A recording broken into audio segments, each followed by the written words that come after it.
Inihandog ng Diocesan Commission on Liturgy ng Diocese of Tarlac at ng Radyo Maria ang Buhay Panalangin, Buhay Pagsamba, ang liturhiya sa Radyo Maria. Sa bahag ng Panginoon, buong bayan ngayon'y nagtitipon upang pagsaluhan ang kaligtasan, handog ng Diyos sa tanan. Sa panahon higahan ang lupa, sa panahon ng ani sagana.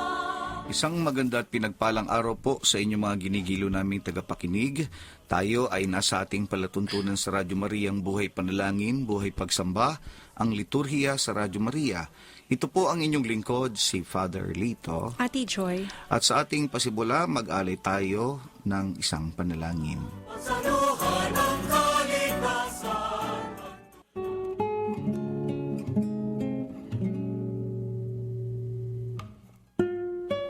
In the name of the Father, and of the Son, and of the Holy Spirit. Amen. Amen. We praise and thank you, Lord, for the gift of today. From the moment we wake to face the day ahead, you are with us. Through good times and bad, your presence enough for our needs. Through the hours of the day in our travels and work, you are with us. In decisions we must make, your wisdom is enough for our needs. Thank you for bringing each of us into your family. May we never disappoint you in the way we treat others. May we see in us the qualities of character that can only be attributed to your presence in our life. Lord Jesus, thank you for dying on the cross for our sins, opening the door of our life, and receiving you as our Savior and Lord.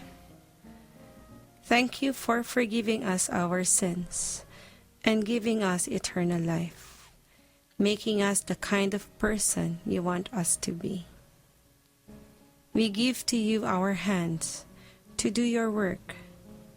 We give to you our feet to go your way. We give to you our eyes to see as you see. We give to you our tongue to speak your words.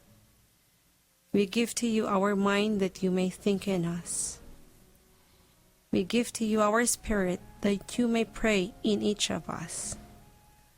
Above all, we give you our heart that you may love us as the Father loved us, and to love all humankind. We give to you our whole self, Lord, that you may grow in each of us, so that it is you who lives, who works, and prays in us. To you be the glory, be the honor forever and ever, through Jesus Christ our Lord. Amen. Amen. In the name of the Father, and of the Son, and of the Holy Spirit. Amen. Amen. Sa bahag ng Panginoon, buong bayan ngayon. Muli po ang aming pagbati sa inyo sa ating palatuntunang Buhay Panalangin, Buhay Pagsamba. And of course, namimiss natin dito ang presensya ng ating mga kasama, sila Father Harold. Anyway, ipagpapatuloy po natin ang ating pagtatalakay. Tayo po ay nasa sakramento pa rin ng Banal na Eucharistia at ang ating mga tinatalakay ay ang iba't ibang elemento, bahagi ng banal na misa, ng liturhiya ng banal na misa. Katulad po ng nakita natin noong nakaraang Lunes, sabi natin that the celebration or the liturgy of the Mass is made up of two major parts, namely the liturgy of the Word, and the liturgy of the Eucharist. And there are also certain rites that open and close the celebration of each of these major parts. At sinimulan po natin ang ating pagtingin sa unang pangunahing bahagi ng misa, the liturgy of the Word. And under the liturgy of the Word, we have the introductory rite, no? The entrance, the greeting, the act of penitence, the Kyrie, the Gloria, and the collect. And we have said that these parts of the introductory rite in the liturgy of the word, no, have the character of a beginning, of introduction, and of preparation, no? So, kaugnay po dito, tinignan natin, no, na ang purpose nitong mga ito is first to ensure communion, no? Communion among the faithful who are gathered in the celebration. It is also with the purpose to dispose themselves to listen to God's word, that is very important, and to celebrate the Eucharist, no, worthily when we come to that second major part of the whole liturgy of the Mass. We have begun looking into the entrance. No? At ano ang sabi natin sa entrance? The entrance, of course, hindi lang yung procession, but that which accompanies the procession of the priest and the other ministers is the so-called entrance chant, entrance hymn, or entrance song. No? So the entrance chant begins, no, when the priest, no, and the people are gathered. Yun yung tinawag nating liturgical time. When the people are gathered, no, the entrance chant is begun, and the priest, along with the other ministers, enter into procession, no? Into procession. So, what is the purpose of this chant? It is to open the celebration. It is to foster, no, unity among those gathered. So, dito po tayo magpapatuloy sa ating pagtatalakay. Ano ang purpose noong entrance chant or entrance hymn or entrance song? Unang-una, it opened the celebration. Binubuksan nito ang pagdiriwang. Of course, this is in the case of the Sunday or the Sunday celebration or celebrations of feast or solemnities. No? So, doon muna ho natin titignan. Kapag may mga special occasion, of course, we have the entrance song. Now, another purpose of this, Ate Joy, Is to foster the unity of those who have been gathered. now, how would that foster unity? No? This means that sa entrance song pa lang, dapat nandoon na yung sense of community singing. No? The song that is to be sung is supposed, no, to unite all those who are present, all those who are gathered in the celebration. No? Tandaan natin, napakahalaga nun. With one voice, with one heart, with one mind, and one soul. Kaya, communion. That sense of gathering. As we begin our celebration of worship to the triune God, belonging to the only one church, the only one body of Jesus Christ. Next. Introduce their thoughts to the mystery of the liturgical time or festivity. Okay, liturgical time.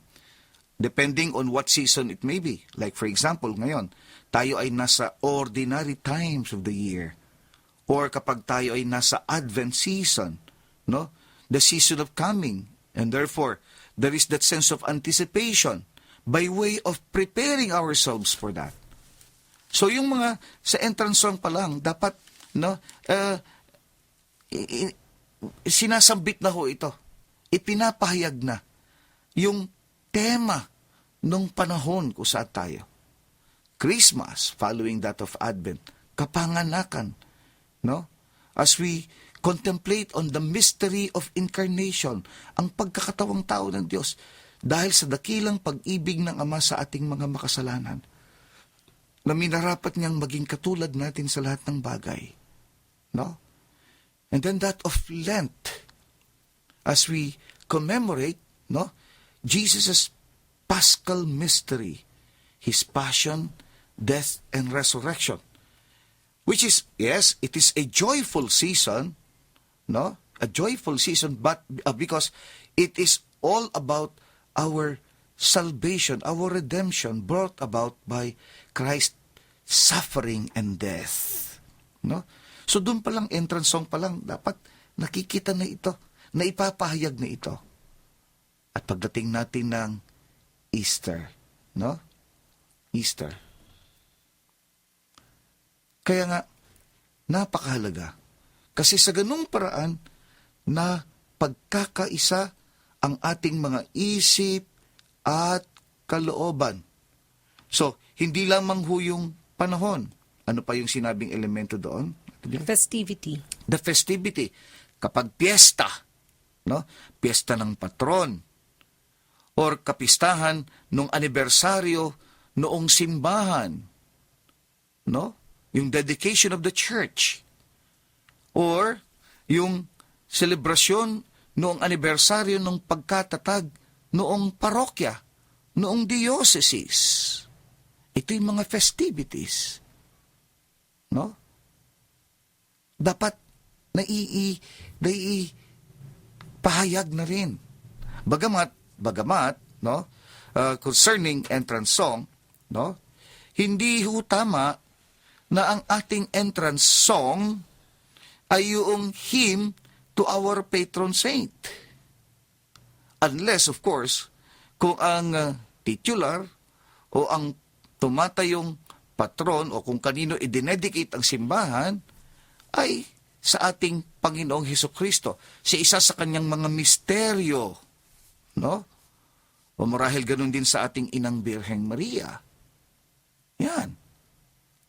Pero, for example, no, kung ang patron mo ay si San Nicolas, no, hindi naaayon ng ating pambungad na awitin ay nakapatungkol o awit, no, tungkol kay San Nicolas. Merong mas nararapat na bahagi sa pagdiriwang ng misa kung saan tayo maaaring umawit ng awiting patungkol o bilang pagpaparangal sa ating patron.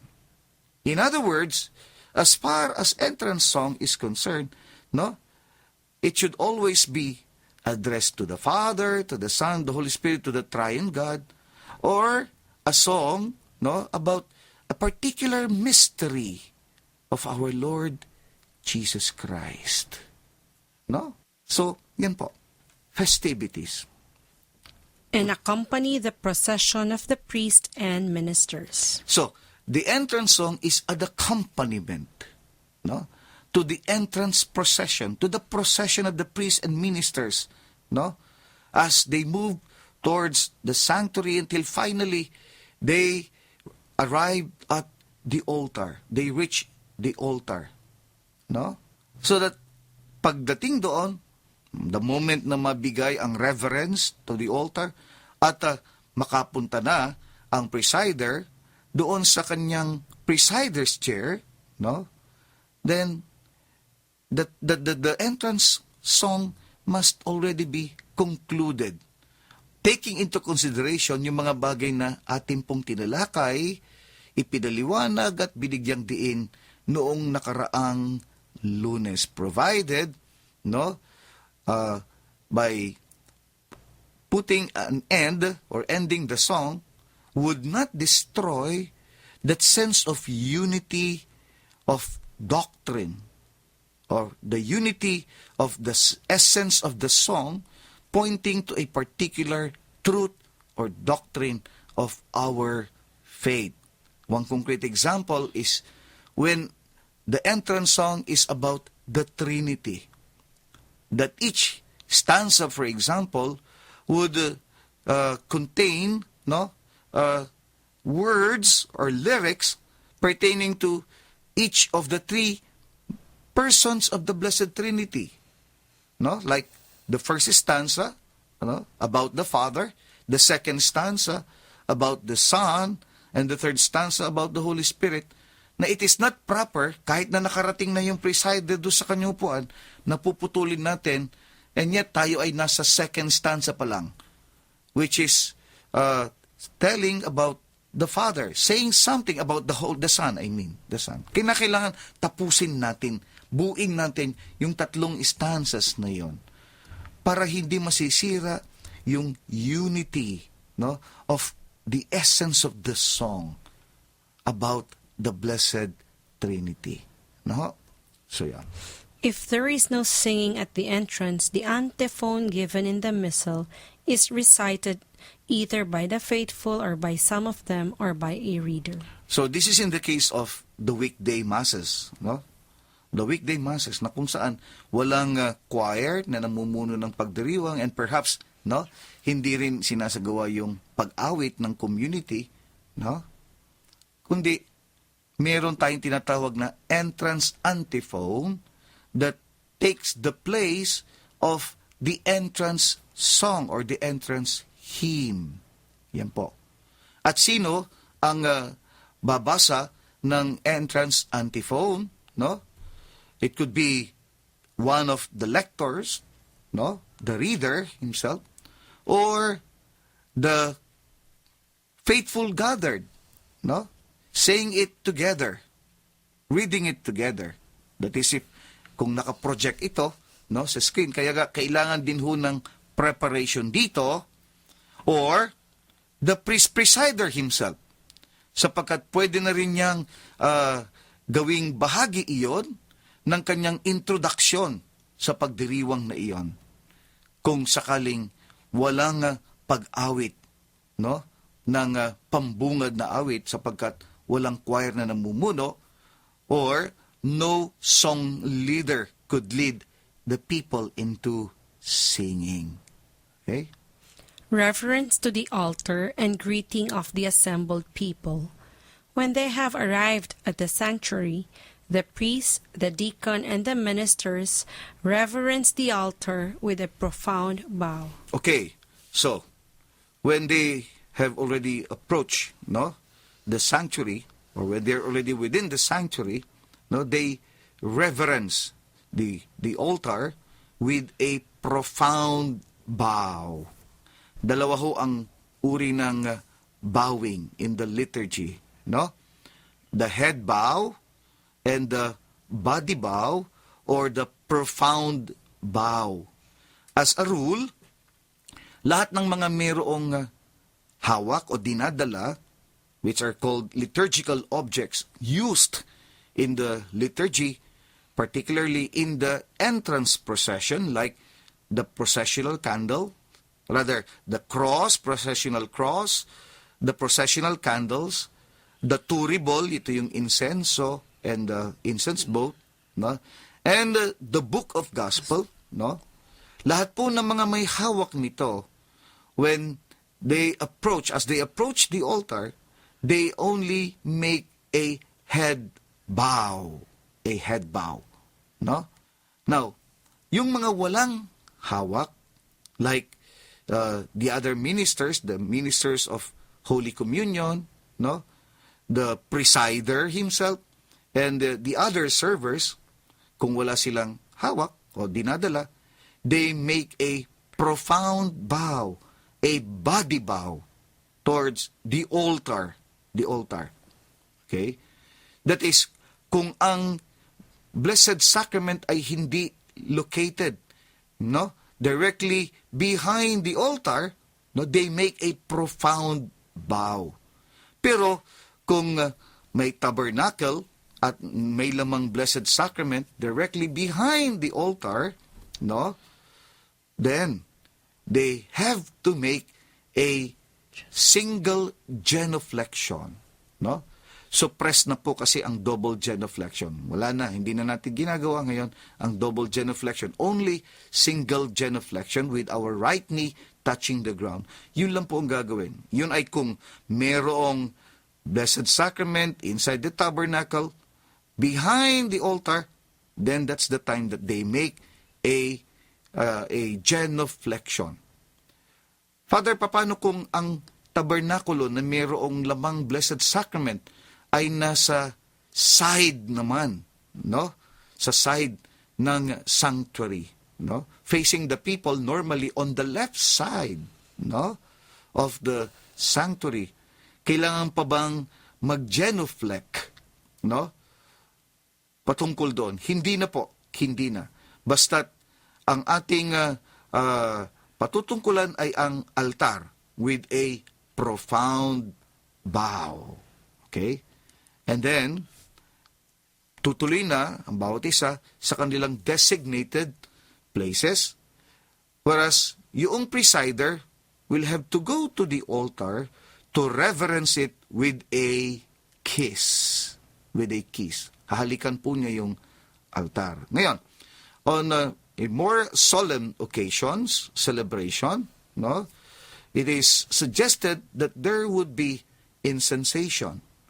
So, the presider, no, incenses the altar, no, and then when he approached the center, kung mayroong crucifix, no, na naka-attach sa wall, no, then he incenses the crucifix.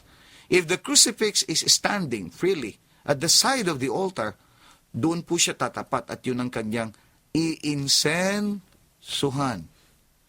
Ngayon, when it is a feast or the feast of the patron saint, no, of the parish or of the church, no, after incensing the crucifix, ano, pupuntahan niya din yung image noong kanilang patron upang ito ay insensuhan. After that, tutuloy na niya hanggang matapos ang pag-iinsenso, then he proceeds to the chair. Take note po, ang pag-iinsenso sa imahen, no, sa imahen ng ating patron ay ginagawa po sa entrance lamang. Sa entrance lamang. Unless, of course, na meron tayong special ritual, no? Giving honor to our patron saint on the day of his feast. Kaugnay doon, yung sabi ko kanina, na tamang lugar ng pag-awit ng ating awit parangal sa Kanya. Sa Kanya. I'll explain that when we come to that proper part of the Mass, no, where we can do such a thing. Okay? So, after reverencing the altar, in a more solemn celebration, iinsensohan ito. Otherwise, magpuproceed na ang pare sa kanyang chair. Okay?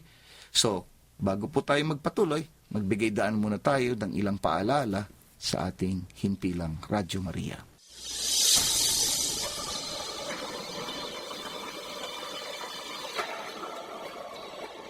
Binabati ko ang lahat ng mga tagapagkinig ng Radyo Maria. Ito po si Obispo Gabriel Reyes. Ugaliin po nating makinig sa Radyo Maria Philippines upang sa tulong ng mga programang pangpanalangin at kristyanong pagkubog, tayo mas matibay, tayo mas tumibay sa pananampalataya sa Diyos. Sa ating pakikinig ay suportahan natin ang Radyo Maria ng mas lumawak pa ang misyong ito ng mahal na ina. Sa pamagitan ng mahal na inang Birhen, pagpalain nawa kayo ng Diyos Ama, Anak at Espiritu Santo. Amen.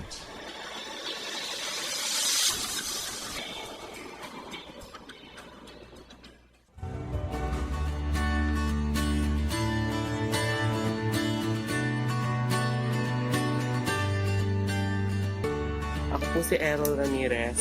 Inaanyayahan ko po ang lahat, lalong-lalo na mga kabataan na makinig sa Radio Maria kasi hindi lang ito makakapulot ng mabubuting aral, kundi nakakapagbigay ng inspirasyon kung paano natin isasabuhay o gagampanin ang buhay ni Maria at ni Jesus.